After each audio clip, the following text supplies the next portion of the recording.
Magandang hapon sa lahat ng nakikinig sa amin ngayong Sabado. Welcome sa Kalambag. Ako si Levin Condet at kasama niyo kami ngayon sa isang napakahalagang episode ngayon, ang pagdiriwang ng History Month. So ang aming paksa ngayon ay diwan ng kasaysayan, kabilin sa kabataan. So isang tema na hindi lamang tumutukoy sa aming pagpapahalaga sa nakaraan, kundi pati rin yung aming responsibilidad bilang kabataan na magpatuloy ng mga pag-aaral at inspirasyon mula sa aming mga bayan. So,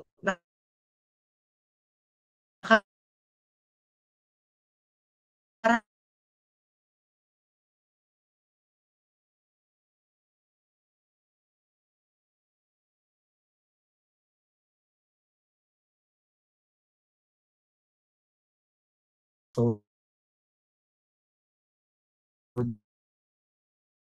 napag-usapan noon, ngayon at bukas. So, kung pwede nyo ito panoorin muli sa aming YouTube, lima aming pakikipag-usapan sa inyo itong araw-araw. So, kasama isa. So, kamustahin muna kita, Anika? Kamusta ka? Hello, Levin. Okay naman ako ngayon. Kakakain ko lang ng lunch ko. Aming ulam ay nilaga. Ayun po, sarap po. Okay, thank you, Anika. How about sa'yo, Zian? Okay rin naman. Kumain naman ako kanina before mag-join ng meet. So, ayun, okay naman. Nakakaingit naman kayo, kumain na kayo. Ako kasi nakakalimutan ko eh. Nakalimutan ko kumain kayo eh. Pero sige, how about sa'yo, Kuya Justin? So, hello Levin and hello everyone. It's good to be back. So, na-miss ko ang maging parte ng episode ng Kalambag. And so far so good lang naman po. Kakatapos lang ng NSTP namin and yeah, I'm excited to share my insight and of course, mga insight nyo din na magagamit natin in terms of dealing with history. Yan lang. Thank you, Kuya Justin. So yun nga, base naman sa ang ating episode today is tungkol sa History Month. So para sa mga nakikinig sa amin sa Facebook Live or sa Inet Philippines, maraming salamat sa inyong suporta at huwag niyong kalimutan na mag-subscribe sa aming YouTube page or sa Facebook page para sa mga replays. Kaya simulan na kaya natin ang ating talakayan mismo. Huwag na tayo magpa-tumpik-tumpik pa. So, Ate Daisy, nandyan ka ba ngayon? Andito ako, Levin. Ayan, papasa ko na kay Ate Daisy. So, hello ulit sa ating lahat. Ito muli ang Kalambag, Kalampag at Ambag ng Kabataan. At ngayong Sabado nga, bagong episode na naman ang ating pag-uusapan. At ngayon nga, nasabi nila na ang pag-uusapan ay tungkol sa history. So, sasapa tayo sa ating mga katanungan, di ba? So, kasi tungkol sa history ang ating pag-uusapan. So, para sa inyo, mga kapwa ko kabataan, para sa inyo ang ibig sabihin ng diwa ng kasaysayan, kabilin sa kabataan? Zian. Okay, para po sa akin, ang diwa ng kasaysayan at kabilin sa kabataan, ano po siya, like, ginagamitan po natin ng history yung magiging insights natin as learners today. Kasi history, it's not just written in books and it's not just something that you read and never digest. You have to, parang kailangan nyo po i-digest yung history na nangyaring dati para mas makagawa tayo ng makabuluhang mga bagay sa kasaysayan natin ngayon. And bilang kabataan, isa po yun sa responsibilidad natin. Thank you, Zian. How about you, Anika? No. Hello, Ate Daisy. Para sa akin naman po, ang ibig sabihin ng diwa ng kasaysayan, kabilin sa kabataan, ay ito po yung act ng pagre-remember at pagsasabuhay ng lahat po ng ginawa ng ating mga ancestors para i-incorporate natin to sa mga daily lives natin. So, syempre, nung bago pa po tayo sakupin ng kung ano-ano pang bansa, syempre wala pang sariling identity ang Pilipinas. So, nung nagkaroon ng opportunity na i-build natin yung para sa sarili natin at kahit naman na sinasako pa tayo nun ay merong mga group of people na gustong ipaglaban kung ano yung tama, kung yung sarili ng bansa pinaglalaban naman na. So, that itself is kasaysayan. Doon natin makukuha yung pinaka-root ng pag-uugali ng isang Pilipino. At sa theme na to, ang naalala ko lang ay ayun nga, pagsasabuhay at tulad ng sinabi ni Zian, bilang learners ngayon, it's very frequent na baka nakakalimot kasi or baka hindi natin nagagamit to. Pero in fact, it's actually very important tsaka um, marami tayong may babahagi kung gagamitin natin to as the youth po.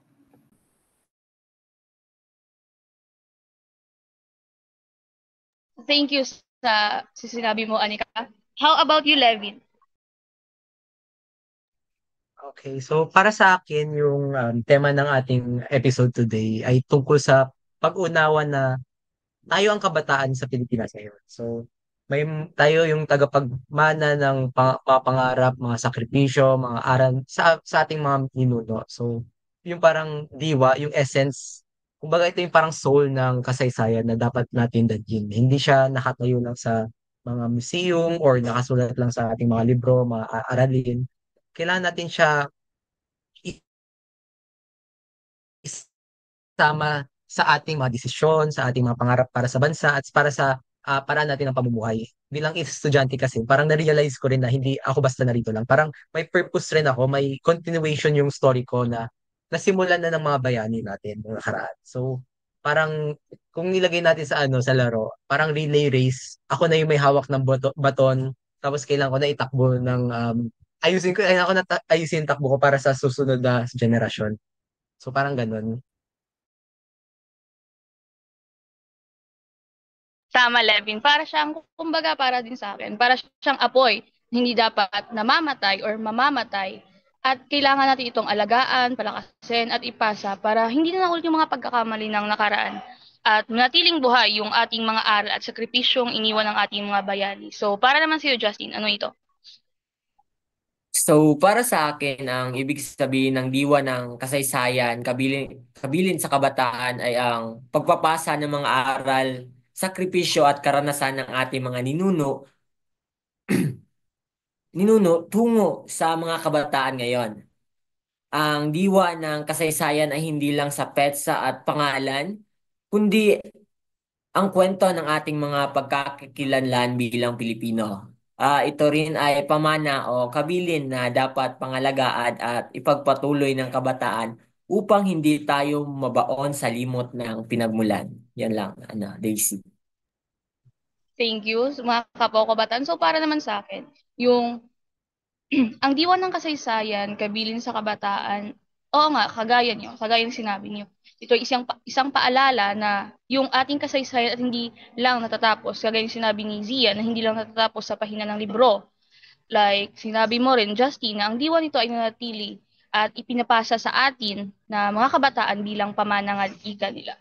Kumbaga, hindi lang natin siya binabasa, kundi tayo ang magdadala nito papunta sa susunod na henerasyon para hindi nga ito matatapos or kagaya ng apoy para hindi mamatay, para kailangan natin itong palakasin o paliyabin o alagaan, di ba? So, napag-usapan na natin yung tungkol sa kasaysayan.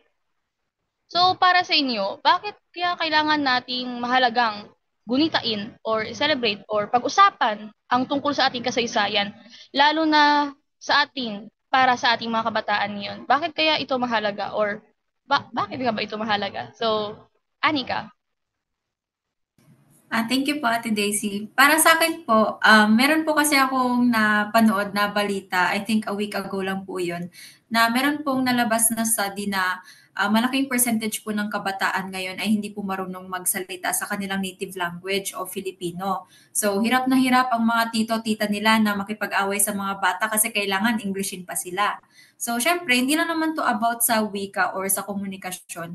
Pero kung iisipin natin na English lang ang language nila, paano pa nila lalong may expand yung knowledge nila tungkol sa ating kasaysayan? Siyempre, oo, pinopromote natin na dapat hindi kalimutan, dapat para siyang apoy na hindi nga dapat pinapatay. Pero kung sisimulan pa lang, hindi pa nila naintindihan eh. So, siyempre, dapat mabigyan ng focus yung study na yon. Tsaka dapat maging proud tayo sa kung sino tayo na part to ng culture natin. Pinaghirapan to ng mga ancestors natin. And alam ko naman na lahat tayo ngayon, may sarili tayong mga struggles, may sarili tayong finiface. Pero isipin natin ang kalagayan ng mga ancestors natin noon, na kung gaano kahirap, kung ilang blood, sweat, and tears ang nilabas nila para lang may paglaban ang bansa natin at kung paano ang kalagayan natin ngayon. Yun po.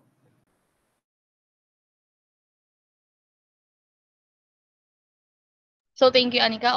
Tama nga 'di ba na dapat kailangan natin itong ihambing katulad ng apoy na hindi dapat itong kalimutan or ito ng ating mga ninuno, ng ating mga bayani para mabuo ito. At hindi natin ito basta-basta lang kalimutan, buwagin or kalimutan nga 'di ba? So para naman sa iyo, allergy. Justine, para naman sa iyo. So, para sa akin po, mahalagang gunitahin at pag-usapan ang kasaysayan sapagkat dito natin nauunawaan ang ugat ng ating kultura, kalayaan at pagkatao. Para sa kabataan ngayon na nahaharap sa modernisasyon at social media, mahalagang bumalik tayo or pahalagahan natin ang ating kultura nang sa ganon ay hindi tayo mawala sa ating direksyon at most especially sa ating personal identity as Filipino. Thank you, Justin. Pero medyo hindi ko narinig yung una, pero nag-gets ko yung point mo. How about you, Lian? Oh. Zian. How about you, Zian? Okay. So, para po sa akin, mahalaga pong gunitain at pag-usapan ang kasaysayan kasi tulad nga po na sabi ninyo Ate Daisy, ito ay parang kandila and hindi lamang dapat siya kinakalimutan.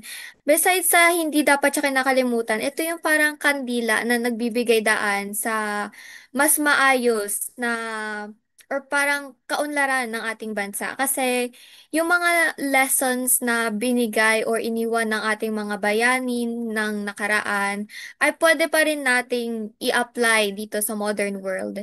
And may kasabihan na ang hindi marunong unawain ang pinagmulan ay walang paruroonan.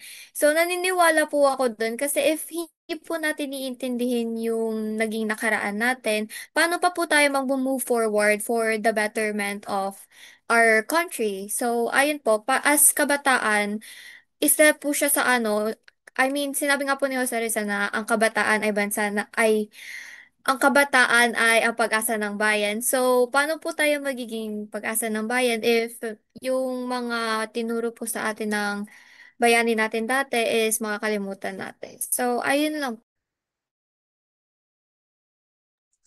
Ayun, so medyo nawala si Ate Daisy. So hindi ko na masyadong aanuhin pa, pero sige. Ako na muna sasalo kay Ate Daisy since nagkakaroon ng technical problems and di talaga natin maiiwasan na ayun, yung hina ng internet. So gusto ko munang tanungin ito kasi since napag-usapan na rin natin kung bakit mahalaga gunitain at pag-usapan yung kasaysayan. Medyo na-curious ako kasi ako alam ko personally, meron akong mga dito sa question na to, pero gusto ko rin makita yung personal na opinion niya. So, meron ba kayong mga particular na kwento, bayani o kaganapan sa kasaysayan na Pilipinas na personally na nakaka-inspire talaga sa inyo or like tumatak talaga sa isipan niyo? And gusto ko rin malaman kung bakit kasi marami akong share dito pero gusto ko rin makita kung ano yung sa inyo. So, siguro simulan muna natin sa iyo, Anika. Ayan, thank you, Levin. So, para sa akin po, naaral ko po itong bayani na to nung nag-celebrate po kami ng Buwan ng Wika when I was in middle school.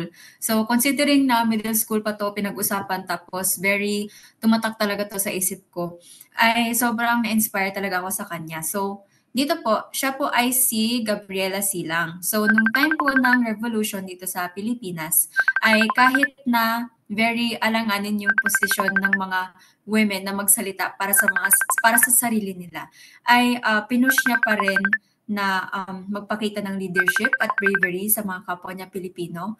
Tapos lalo na yung youth nung time na yon, in-encourage niya na mag-break sila ng boundaries, i-sacrifice nila yung sarili nila para sa country. Tapos syempre nag-stand up din siya para sa mga kapwa niya Pilipino na kahit na sobrang laki ng injustice pagdating sa gender roles noon, ay ginawa niyang lahat para kasi ipaglaban ang freedom niya.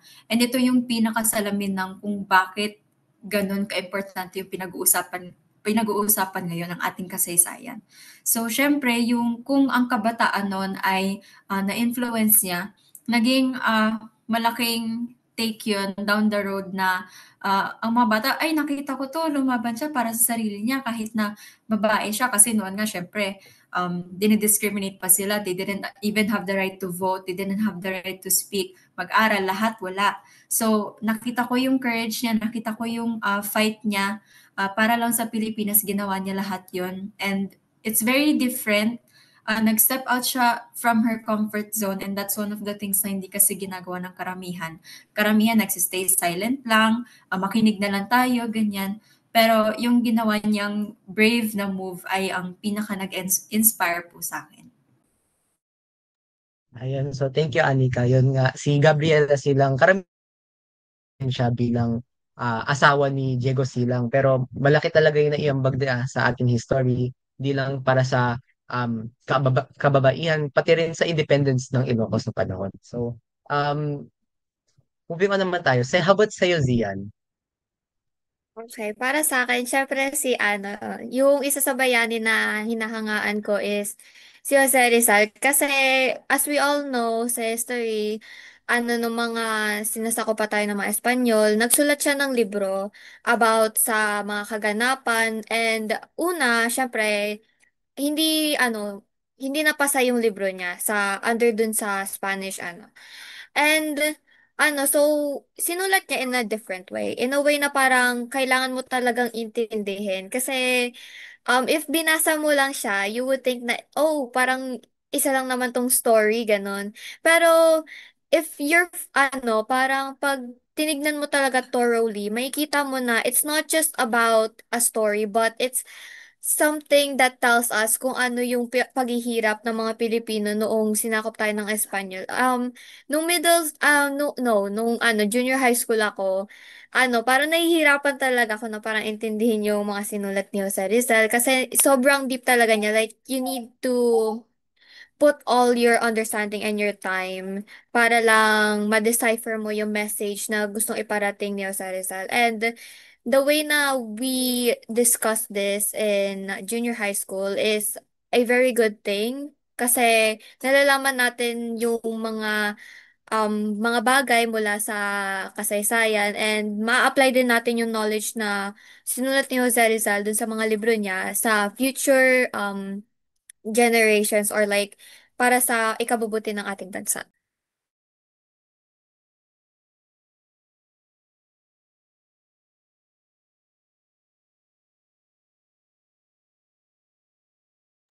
Sorry, nakasirado pala mic ko.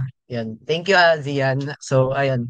Dagdag ko lang, kasi pati ako, nakaka-inspire talaga rin sa akin si Jose Rizal. Kasi pag nalaman mo yung like, kabataan katulad natin noon, si Jose Rizal na 20 years old pa lang, I believe, ginawa niya yung Noli.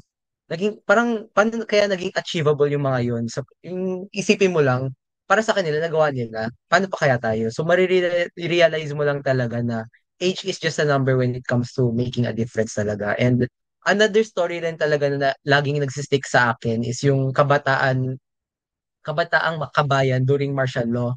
And these were students mga students na katulad lang natin who risk their lives para sa democracy. Si Edgar Jobson, UP Student Body President nung parang ngayon, na parang pinaglaban talaga niya yung sa palagay niya is nakakarapat talaga. So, isa talaga sila sa mga laging nagsistick talaga sa akin ng mga stories.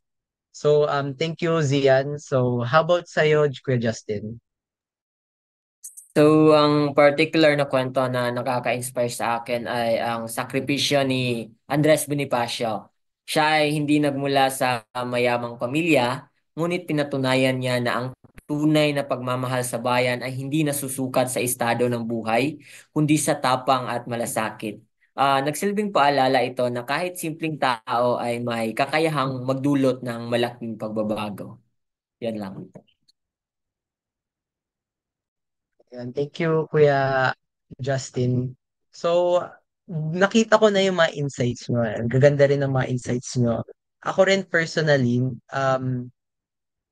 kung ako yung tatanungin nyo, ay kung ako yung tatanungin nyo ng question na to, sasagutin ko si Melchora Aquino, yung si Tandang Sora. Hindi kasi siya yung typical na bayani na nakikita natin sa mga monuments. Hindi siya general, hindi siya writer, hindi siya politician. Mother, ano lang siya, nanay lang siya, karaniwang tao lang, karaniwang taong Filipinong babae. Pero ginawa niya yung pag-aalaga sa mga wounded na katipunero, yung pagbibigay ng shelter kahit alam niyang delikado. Yan yung mga like pinakamalapit sa reality ng marami sa atin ngayon kasi parang ito yung like pinaka nakakalapit sa atin. Hindi lang hindi lahat tayo kasi pwede maging Rizal or maging Bonifacio, pero lahat tayo pwedeng maging Tandang Sora sa sarili nating paraan. So nakaka-inspire ito para sa akin kasi parang napakita niya yung heroism na hindi laging nasa like malaking gawa. Minsan yung like simpleng pagtulong o sa pagiging mabait sa kapwa o sa paninindigan sa tama kahit mahirap, parang doon mo makita yung totoong like kabayanihan.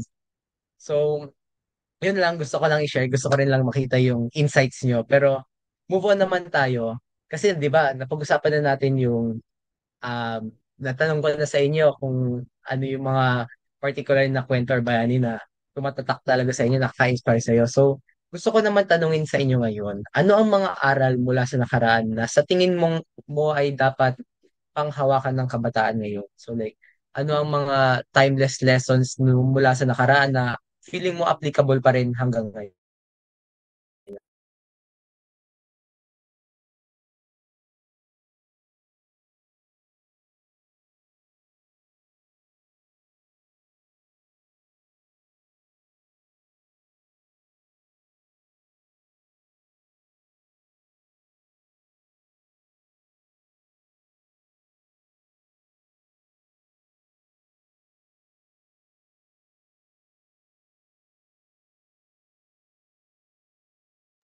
Hello? Ay, okay. Nawala ba ako? Sorry, medyo mahina internet ko. Saan ako nawala? Kasi medyo marami na rin sinabi ko, ngayon ko lang napansin na ano. Yung ano lang, doon lang sa may tatawagin ka na sa question. May tatawagin na ako. Sige. Buti na lang doon tayo na nawala. Hindi talaga maiwasan na mawawala-wala talaga yung internet. Pero sige, yun. At least doon lang tayo na ano. Sige. So, gusto ko sanang tanungin dito si Zian actually. So, Zian, Okay. So, para sa akin, isa sa aral na mula sa nakaraan na dapat nating panghawakan hanggang ngayon is yung pagkakaisa at pagtutulungan sa kabila ng pagkakaiba at yung pagmamahal sa bayan higit sa pansariling interes. Kasi naalala ko lang sa kasi PKLP, naalala ko yung Mindanao, which is yung place na parang least affected ng Kristyanismo. So, naalala ko lang din kasi may recitation kami last week. Para sinabi doon na yung mga Moro, para nagkaisa-isa sila laban sa forces ng mga Spaniards para lang maprotektahan nila yung kultura nila. So, I think that that's very admirable kasi parang sila yung typical meaning ng kung gusto mong ipaglaban, ipaglalaban mo talaga. As in like, super duper nakaka-inspire sila. So, ayun.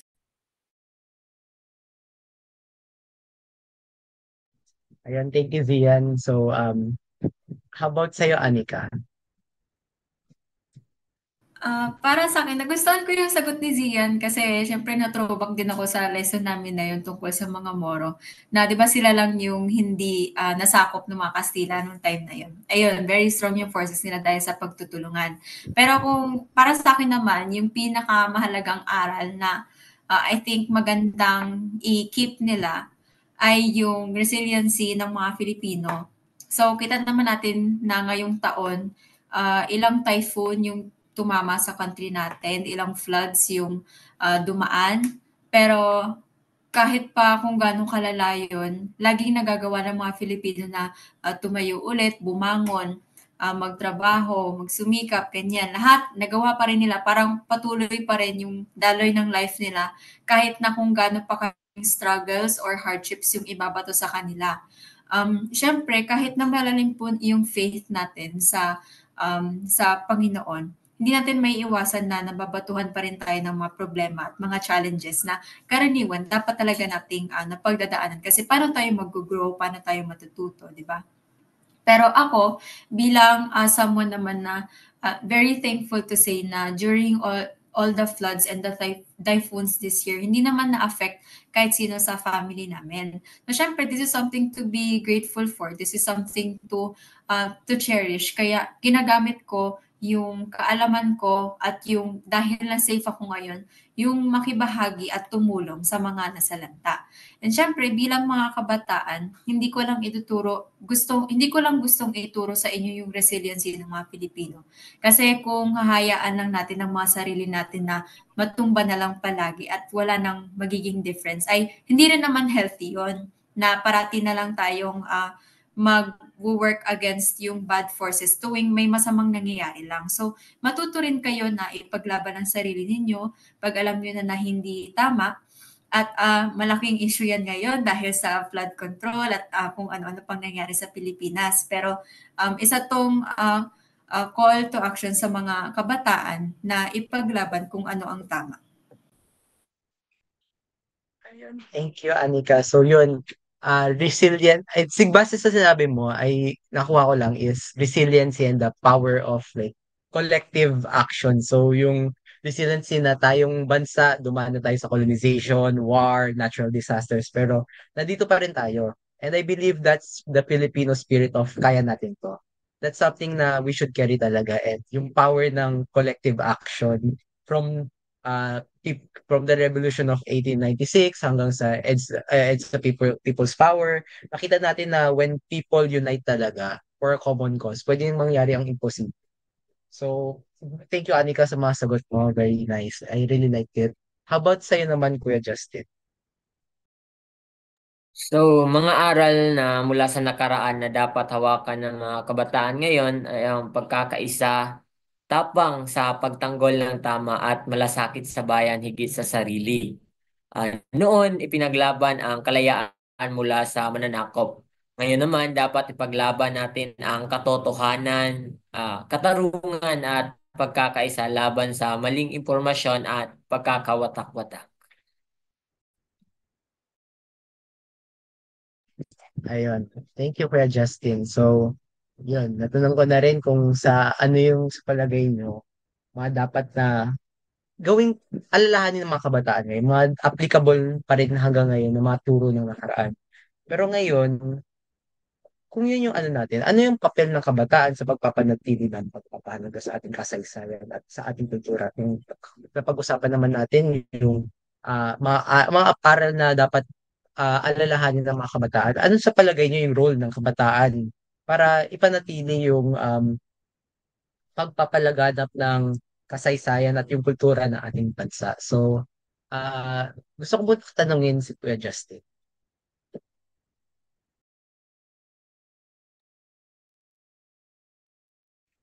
So, I think ang papel ng mga kabataan ngayon sa pagpapanatili at pagpapalaganap ng kasaysayan at kultura ay napakasusunod na henerasyon at sa pamamagitan ng pagbabasa, pagbabahagi at paggamit ng social media or teknolohiya na ipapasa nila ang kaalaman sa mas malawak.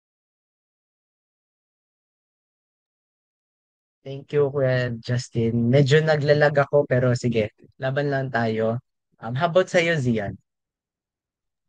So para sa akin, ang papel ng kabataan sa pagpapanatili at pagpapalaganap ng ating kasaysayan at kultura is sila yung next na tagapagdala kasi yung past generations before us, sila yung nagdala rin sila ng kasaysayan, okay? So dinala nila yung lessons na yun para mapanatili yung kasaysayan, kultura at yung identidad natin bilang isang bilang isang Pilipino. So, yung mga kabataan ngayon, sila naman yung susunod na magdadala ng mga aral mula sa nakaraan patungo sa patungo sa modernized na panahon. So, ayun lang. Thank you, Zian. So, how about sa'yo, Anita? Para sa akin naman po, very prominent pag-start ng schools ng mga advocacies kung paano pa natin mas lalo matatangkilik ang ating culture and kasaysayan. So, syempre, meron po tayong important roles kasi tayo na po yung bridge between both generations, yung previous at saka yung mabubuo sa susunod. So, ang gampanin natin, ako kasi bilang Gen Z, ang typical na naging stereotype sa mga Gen Z ay meron silang freedom of expression. Lalo-lalo na, meron na alam natin na we are in a democratic country, that we have our own voices and we know what's right and we know what to fight for. So through this, syempre, hindi, tulad na sinabi ni Kuya Justin, dito rin sa age na to, malaki yung paggamit ng social media and sobrang laking effect niyan, sobrang bilis maka-influence. Ang galing-galing nga ng social media na maka-rage bait ng ilang mga tao. Basta maging popular ka, sobrang laki na ng influence mo. Grabe kung ano pa yung content na yun. Basta sumikat ka or may maging popular na piece na mag-publish tungkol sa iyo, sa mga recent topics, mga events, ganyan. Very malaking help siya para makapag-spread ng news and para makatulong. So about naman sa kasaysayan at culture, dahil sa sinabi ko kanina na about sa mga school events, lagi naman sila nag-host ng mga poster making, slogan making, ganyan, mga pagka-create ng art, music, or mga films. Again, tayo, mga Gen Z, meron tayong freedom of expression. Sobrang creative ng kabataan ngayon na through so many different ways ay napapublish nila through different types of media, yung iba't ibang topics din na napapresent sa kanila. So the least we can do para sa pagpapalaganap ng kasaysayan at culture ay gamitin yung mga strengths natin sa kung paano pa natin may influence ang kabataan tungkol dito sa kasaysayan.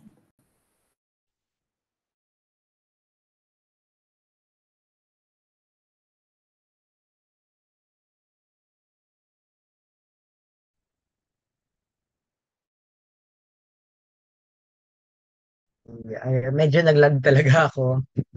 Sige. Thank you, Anika. Nakuha ko naman yung sinabi mo. Ang ganda rin ng mga suggestions mo. Though hindi ko nakuha yung last na part. I think nakuha naman ng mga viewers natin. So, thank you naman dun. So, pag-usapan natin paano yung mga suggestions no na paraan ng pagpapalagana. Pero para sa inyo, paano natin kaya mapapakita sa simpleng paraan sa buhay na buhay pa rin yung like diwa ng kasaysayan sa pang-araw-araw na buhay. So sa yung mga simpleng paraan na pang-araw-araw, sa palagay nyo, paano natin ipapakita ang kasaysayan talaga? Yung mga effect, mga ano ng kasaysayan. So tanungin kita, Zian. Okay, so para sa akin, syempre number one, paggamit at pagpapahalaga ng wikang Filipino and pagiging tapat, makatarungan at may malasakit sa kapwa. And syempre yung pinaka-important is yung tangkilikin natin ang sariling atin. Kasi as media, lumalaganap na yung iba't ibang sorts of products such as, syempre yung kung ano yung sikat, dun tayo, ganon.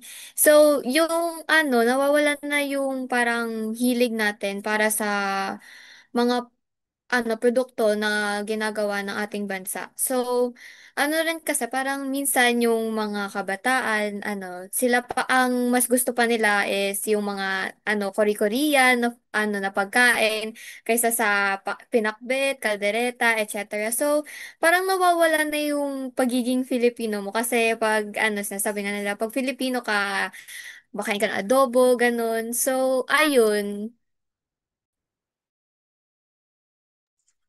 Thank you, Zian. How about sa'yo, Anika? Para sa akin naman po, siguro yung pinaka-recent na vacation ko nung summer ay nung nag-Ilocos kami. Tapos isa sa mga naging agendas namin doon ay i-visit yung museum. Tapos syempre, hindi kasi ako type na mahilig sa museums. Hindi rin ako mahilig sa arts. Kahit anong anything related doon, hindi ko siya naging forte. So hindi rin ako interested. Pero dahil naka-visit ako ng museum after a while, parang namulat ako sa katotohanan. Parang sobrang focus ko sa sarili kong interest, sa kung ano lang yung gusto kong gawin. Sa pagbabakasyon rin, focus ako sa gusto kong umalis ng bansa, gusto kong ma-explore to, gusto kong makita kung ano yung sikat. Tulad ng sabi ni Zian, sa mga pagkain, gusto ko rin ma-explore. Na nakalimutan kong magstay in the present kung nasan ako ngayon. Nasa Pilipinas ako ngayon. Gusto kong explore yung Ilocos. Grabe na puntahan ko yung Bigan, sobrang ganda doon. Napuntahan ko yung beaches sa tabi nun, sobrang ganda rin. Na feeling ko naging part lang to sa plano ng Panginoon na kailangan kong ma-experience talaga to muna. Na ngayon na bata pa lang ako na wala pa akong trabaho, hindi pa ako college student na may opportunities para lumabas ng bansa. Na ganitong age pa lang, nakikita ko yung beauty ng pagiging Filipino. At syempre, kailangan kong ma-expose sa ganito. Kasi feeling ko kapag ayun nga, sobrang focus ko na sa goals ko. Baka makalimutan ko na yung roots ko. Umalis ako ng bansa na hindi pa ako marunong mag-full straight Tagalog or Filipino kahit na, dahil na English journalist ako. Siyempre, kahit na journalist ako, gusto kong i-enhance yung skills ko sa pagsusulat at pagsasalita. Pero hindi ibig sabihin nun na hindi ko na kailangang matuto or sikaping mag-aral pa kung paano magsalita ng Filipino at aralin ang kasaysayan po natin. Yun. Thank you, Anika. So yun nga, simplest way talaga is to support local. Yung pagbibili lang sa mga local artisans, yung pagkain sa mga kalenderya, support ng mga OPVM artists, at pag-explore talaga ng Philippine culture at yung economy natin. Just like kung ano yung pinaglaban ng mga ancestors natin, try natin aralin talaga, gamitin yung Filipino language, hindi lang Tagalog. Pwede, meron naman, marami tayong dialects tulad ng Bisaya, Ilocano, Kapampangan, at marami pang iba. And ito yung language na ito yung nagdadala ng kultura eh. And alam naman natin yung culture carries history. So um yung pag-practice lang ng Filipino values like bayanihan, helping your neighbor, especially during may mga emergency, may mga sakuna, volunteer sa mga projects, community projects, nakita mo, nahihirapan yung komunidad mo, yung pagtulong. Ito yung same na spirit na nag-drive sa mga heroes natin nung panahon para ipaglaban ang ating bansa. So yung bayanihang spirit talaga. So thank you, Anika. So move on naman tayo kay Kuya Justin. So, sa simpleng paraan ay ipapakita ang buhay na pa rin ng diwa ng kasaysayan. So, katulad nga ng sinabi ni Zian, so sa paggamit ng wikang Pilipino at paggalang sa mga nakakatanda, pagdiriwang ng mga pambansang araw at pagtangkilik sa kulturang Pilipino. Kahit na simpleng pagkanta ng lupang hinirang o pag-alala sa araw ng kalayaan ay nararamdaman na natin ang diwa ng kasaysayan. Ayun, thank you, Kuya Justin. So yun, napag-usapan na natin yun. Ngayon, gusto ko naman pag-usapan kasi na-mention nyo na rin naman eh. Medyo na-mention nyo na rin. Relevant naman din yung mga sagot nyo. Tama rin. Tama na gusto ko na rin yung mga sagot nyo. Pero medyo relevant rin kasi siya sa gusto ko rin itanong next. So, very relevant kasi yun nga, yung generation natin, the information war on social media, yun yung tinatawag nila yung everyday on Facebook, nag-Twitter, nag-TikTok, nag-YouTube.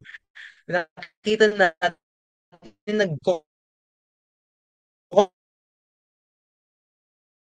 conflict talaga yung narratives about the opposite. So, yung scary part pa dun kasi is yung misinformation. Okay, yun na medyo nawawala ako. Hello. Okay. Yung misinformation, sorry, medyo nawawala talaga internet ko. So, yung misinformation kasi, may real world consequences kasi talaga to. It shapes how people vote, how they view current events, and even how they decide our future minsan. When, nung panahon ng martial law, parang nung panahon na yun, na-distort yung image ng tao based dahil sa sinasabi sa social media. It changes how we see authoritarianism and heroes are misrepresented talaga, it affects our sense of nationalism talaga. Yung ano natin sa Sir. bayanihan, naiiba talaga yung perspective natin. So, yung misinformation talaga, malaki talaga yung hatak nito sa atin bilang kabataan rin na Alam natin, super influential talaga yung nakikita na nababasa natin sa social media. So, gusto ko tanungin sa inyo, paano makakatulong ang kabataan sa pagtutuwid ng maling impormasyon? So, paano makakatulong yung kabataan sa pag-aayos, pag-correct ng mga maling impormasyon na nakikita natin, not just online, but in our community na rin, yung mga lumalaganap sa community natin, mga naririnig natin na alam natin mali. Paano natin to ayusin? Paano natin ko correct? So, gusto kong tanungin si Ate Daisy, or mukhang wala pa rin sa Ate Daisy. So, natin, sige, Anika. Para sa akin, siguro very important yung meron kang contact with people who are mahilig na aralin yung kasaysayan. Siyempre may mga geniuses tayong mga kaklase, mga kaibigan, or simply mga family members na very interested sa mga ganitong klaseng topics. So, pwede nating i-help, i-correct yung mga misinformation by, una, pagiging responsible. Siyempre, being responsible means also not falling for mga fake news, mga fake na nagsispread, mostly about history kasi written naman na yan. Everybody knows what is right about it, and kapag meron pang pagtatalo na nagaganap, doon natin pwedeng i-consult yung mga certain friends na yun or mga professors din. Siyempre, very interested din naman sila para i-entertain yung mga questions nyo pagdating sa um, kasaysayan. And gustong-gusto nila yun na nagiging topic yon sa mga classes nila na nagtatalo-talo pa yung mga estudyante kung ano ba talaga yung tama. Pero yung pagtatalo na yun, it will lead to parang understanding our culture more. Kunwari, sa Filipino class namin nung junior high school nila, Zian, napag-usapan namin pati yung teacher namin na very gusto niya yung type na setup na kapag pinag-aaralan namin yung No Limit Tangere ay alam namin or ipaglalaban namin kung ano ba talaga yung naging motive ni Jose Rizal sa pagsulat nito. Bakit niya kaya tinutulak yung mga Pilipino na magrebelde or kung ano-ano pa. Pero ayun nga, kailangan lang talaga maging digitally responsible tayo sa pag-share ng information at sa pag-check kung tama nga ba to dahil baka nagsispread din tayo ng news, whether good or bad yan, possible din kasi na maging mali. So maging cautious kayo sa mga errors or possible na, yun nga, nagsispread nga na fake news. Tama naman yun, Anika. So, thank you, Anika. How about sa'yo, Kuya Justin? So, para sa akin, makakatulong ang kabataan sa pagtutuwid ng maling impormasyon is kagaya nga ng sinabi ni Anika, paggamit or pagiging mapanuri sa social media. So, kung nakikita tayo na may post about something history, dapat i-check natin kung ano yung source na ginamit. And most especially, dapat alam natin kung ito ba ay tama na i-share natin or kumbaga it's either na i-PM natin yung nag-post na kumbaga mali siya. So, we must think 100 times before we do something, most especially in medias nowadays. So, of course, paggamit din ng tamang sanggunian at pagbabahagi ng tama at makabuluhan sa social media. So, instead of, kumbaga, pag may nalaman ka na mali or pwede mo silang i-PM or i-private message na, oy, ito yung tama, you can ask, you can search sa mga ano na sources and you can use that to help them to be aware.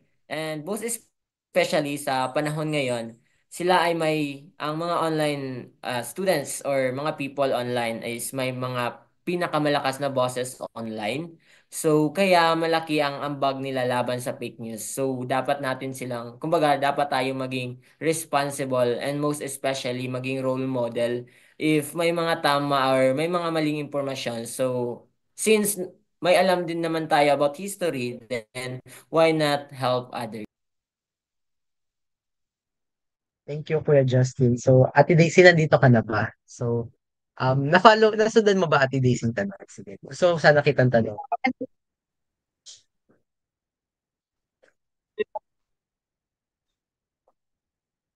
Okay lang. Parang medyo naglalag ka ata, Ate Daisy. Medyo nawawala-wala. Nawawala ata ako. Okay, okay na. So, ayun nga, di ba? Tungkol sa kung paano na tuwid ng maling impormasyon. So, bilang kabataan, tayo, na laging online, na laging babad sa social media, responsibilidad talaga natin na maging mapanuri, lalo na sa mga kumakalat na impormasyon, kagaya ng sinabi nyo. Dahil hindi nga lahat ng nababasa natin sa internet ay totoo. Kagaya ng mga na mga post tungkol sa pasok, like walang pasok, pero fake news pala. Kaya mahalaga talaga na marunong tayong mag-fact check at gumamit ng tamang sources. Kasi kapag may nakita tayong maling impormasyon, hindi natin dapat hayaan lang, di ba? Pwede natin itong itama sa maayos at magalang na paraan. Kaya kapag lahat tayo ay responsable sa pagbabahagi ng tamang impormasyon, malaking ambag iyon para manatiling buhay at totoo ang ating kasaysayan. Thank you, Ate Daisy. So, yun nga, napag-usapan natin yung paraan ng pagko-correct ng mamaling impormasyon online. Pero let's face it kasi, history kasi isn't exactly yung pinaka-trendy or pinaka-trending na topic online. No? Kahit naman na, yes, we're sharing information online, we're sharing topics, we're correcting misinformation, pero hindi siya kasing dami ng likes compared sa mga dance videos or mga career tips, mga trends sa TikTok.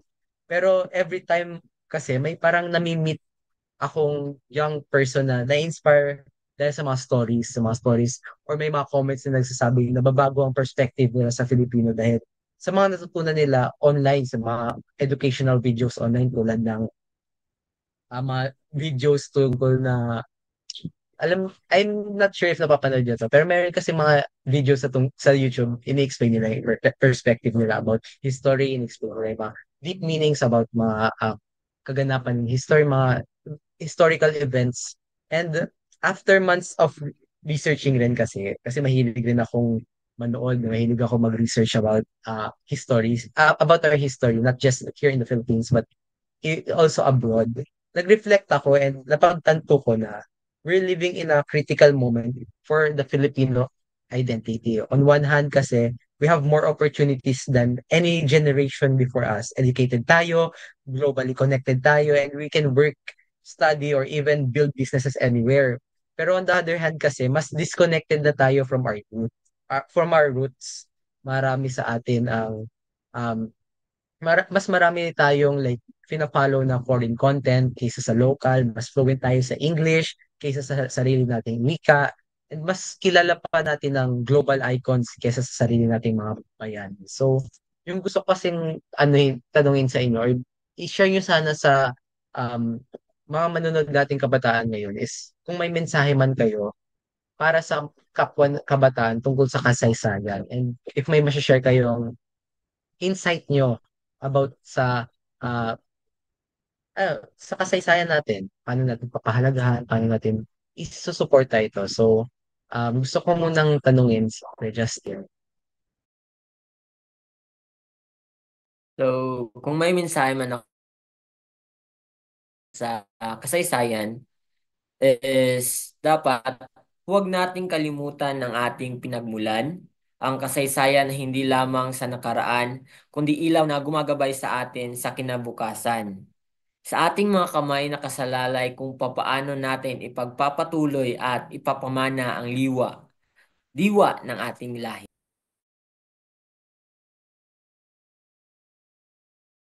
Ayun. Thank you, Kuya Justin. How about sa'yo, Anika? If may mensahe ka man, pwede mo bang i-share sa amin?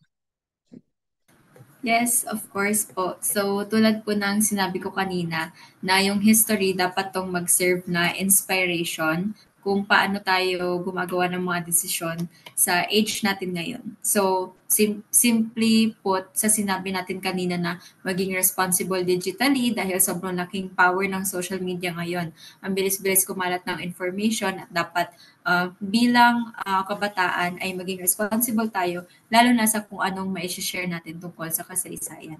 And hindi ko naman sinasabi na mag-live tayo through kung paano din sila namuhay noon. Ang sinasabi ko lang na ay kung may modernized way na kung tayo kung paano tayo namumuhay ngayon, ay dapat hindi natin kinakalimutan at dapat nagre-reflect tayo parate sa mga actions natin at i-compare natin to sa kung paano tayo pinaglaban ng ating mga ancestors. So, syempre, dapat hindi natin malulose yung sense of direction natin pagdating sa history. I-carry on natin yung legacy na dinala ng ating mga bayani. At syempre, ay patuloy natin na i-share yung kaalaman natin tungkol sa culture at kasaysayan sa mga sumusunod na henerasyon. Thank you, Anika. So, how about sa'yo, Zian? Okay, so yung mensahe ko ay, ang kasaysayan ay hindi lamang nakaraan. Ito ay buhay na aral para sa kasalukuyan at gabay sa hinaharap. Huwag nating hayaan na ito'y mabaon sa limot. Tayo, ang mga kabataan, ang magpapatuloy sa laban at pangarap ng ating mga bayan. Ayan, thank you, Zian. How about sa'yo, Ate Daisy? So, hello.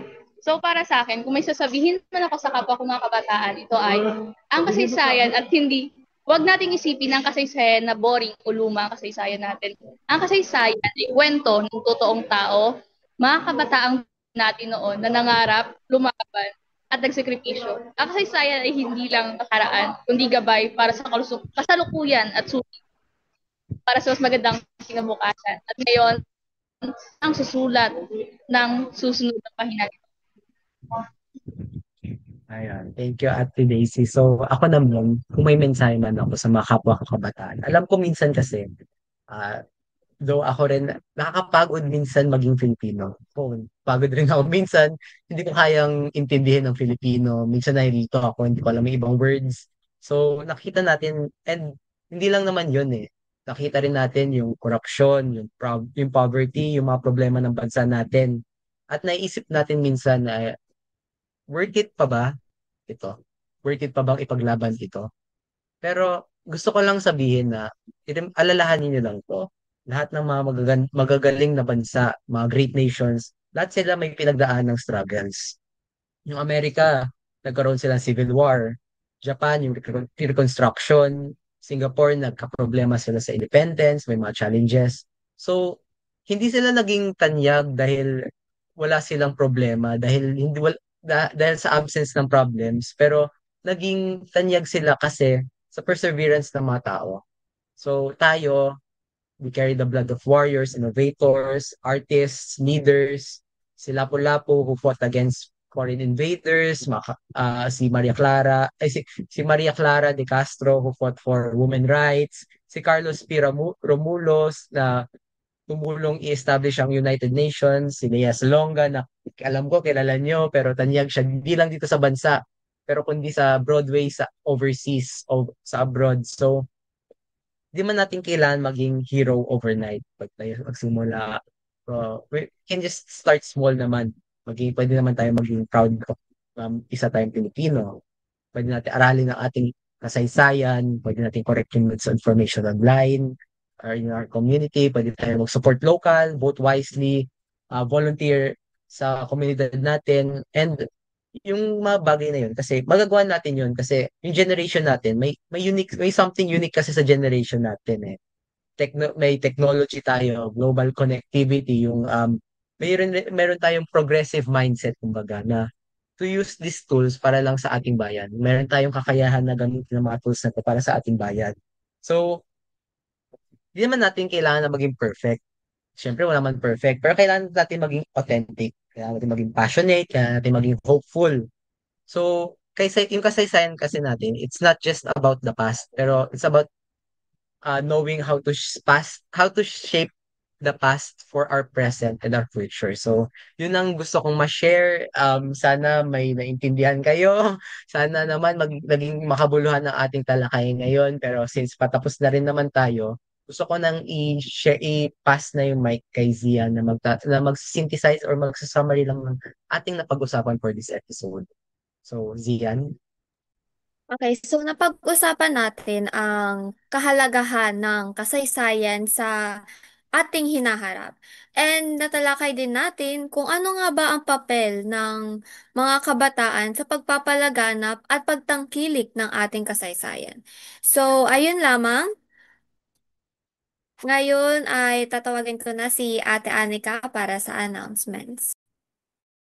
Okay, so bukod sa mga na-share namin na mensahe, meron din tayo galing sa Inet Philippines at Kalambag. So meron po tayong Kalambag every Saturday 1 to 2 p.m. Abangan nyo po na live sa YouTube at sa FB page. Pwede nyo rin pong panoorin ang replay.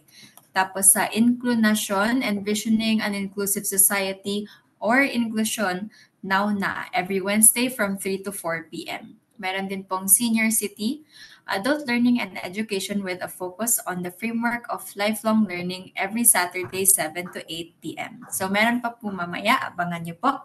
At dahil ngayon i-close na po namin ang aming talakayan tungkol sa kasaysayan at kultura ng mga Pilipino, sana ay may take nyo po yung mga lessons, mga insights namin na dalhin nyo at tulungan nyo rin kaming makapag-impluwensya ng mga kapwa natin kabataan. At yun lang po. Bye-bye po, everyone. Thank you po. Bye! Uy, guys!